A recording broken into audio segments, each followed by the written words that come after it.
આકાશવાણી અમદાવાદ વડોદરા. હવે સાંભળશો ભાવનગર જિલ્લાનો સમાચાર પત્ર. લેખક સુરેશ ત્રિવેદી.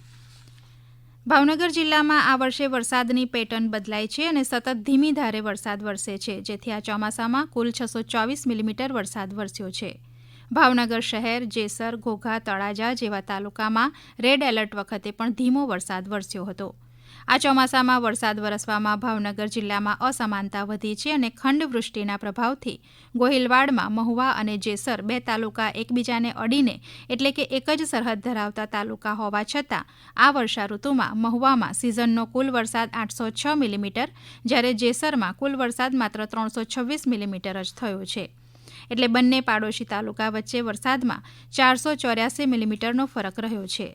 છેલ્લા કેટલાક વર્ષોથી ભાવનગર જિલ્લામાં ગ્લોબલ વોર્મિંગ અને ક્લાઇમેટ ચેન્જના લીધે વરસાદ તો વધ્યો છે, પણ સાથે ખંડ વર્ષાનું પ્રમાણ પણ વધ્યું છે. જિલ્લામાં વરસાદમાં મહુવા નંબર 1 છે, જ્યારે જેસર છેલ્લા ક્રમે છે.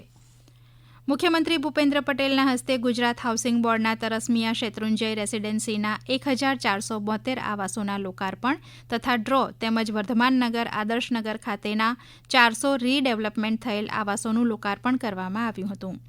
મુખ્યમંત્રીના હસ્તે કુલ 310.5 કરોડના 30 કામોના લોકાર્પણ અને ખાતમુહૂર્ત કરાયા હતા.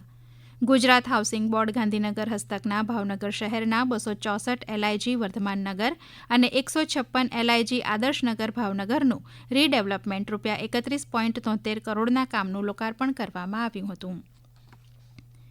ભાવનગર એ અમદાવાદ અને રાજકોટને અડીને આવેલું મહાનગર છે. આ એક એવું શહેર છે જેના રાજવી કૃષ્ણકુમારસિંહે દેશના ચરણે પોતાનું પ્રથમ રાજ્ય અર્પણ કર્યું હતું.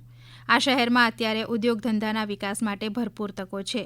ભાવનગરમાં વિપુલ પ્રમાણમાં જમીન ઉપલબ્ધ છે. અહીંયા ઉદ્યોગો માટે ક્યારેય પાણીની તકલીફ પડી નથી. વીજળી અને રસ્તા સહિતનું ઇન્ફ્રાસ્ટ્રક્ચર ખૂબ જ શ્રેષ્ઠ છે.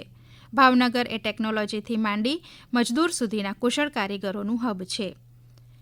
જિલ્લાના ગારિયાધાર તાલુકાના છેવાડાનું ગામ એટલે ગુજરડા. આ ગામે એક 11 સભ્યોનો સિંહ પરિવાર છેલ્લા ઘણા સમયથી વિહાર માટે આવે છે અને સાથે વસવાટ પણ શરૂ કરતા ગ્રામજનો છેલ્લા ઘણા સમયથી આશ્ચર્યચકિત થયા છે. ગુજરડા ગામ શેત્રુંજીના કાંઠે આવેલું હોવાથી આ ભૌગોલિક વિસ્તારમાં હોવાનું ગ્રામજનો જણાવી રહ્યા છે. રાજ્યમાં છેલ્લા ઘણા સમયથી સિંહોની વસ્તીમાં સતત વધારો નોંધાતો જાય છે અને તેના માટે સરકાર પણ સતત પ્રયત્નશીલ રહી છે.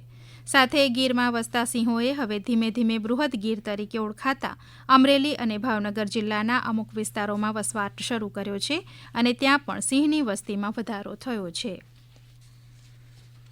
ભાવનગર જિલ્લાની દેહદાનની સેવાકીય પ્રવૃત્તિની સુવાસ એટલી પ્રસરી છે કે સમગ્ર ભારત દેશમાં સૌથી વધુ અત્યાર સુધી 1028 દેહદાન ભાવનગર જિલ્લામાં થયા છે અને ભાવનગર ઉપરાંત રાજ્યના 29 જિલ્લાની મેડિકલ કોલેજમાં તેમજ રાજ્ય બહાર પણ અન્ય રાજ્યોમાં દેહદાન મોકલવામાં આવે છે, જે ભાવનગર માટે ગૌરવપ્રદ બાબત છે. એક સમય એવો હતો કે લોકોને દેહદાન, ચક્ષુદાન કે રક્તદાનની કોઈ જાણકારી જ ન હતી. તત્કાલીન સમયે ભાવનગરના સેવાભાવીઓએ ઘરે ઘરે જઈ દેહદાન અને રક્તદાનની જાગૃતિ ફેલાવતા દેહદાન માટે ફોર્મ ભરી ખાતરીબદ્ધ પણ કરાવતા હતા. ભાવનગરમાં ચક્ષુદાનની સેવાઓની જાગૃતિ 1968ની સાલથી માનભાઈ ભટ્ટના વડપણ નીચે થઈ હતી. આપ સાંભળી રહ્યા હતા ભાવનગર જિલ્લાનો સમાચાર પત્ર. લેખક સુરેશ ત્રિવેદી. પ્રસારણ આકાશવાણીના અમદાવાદ વડોદરા કેન્દ્ર પરથી કરવામાં આવ્યું.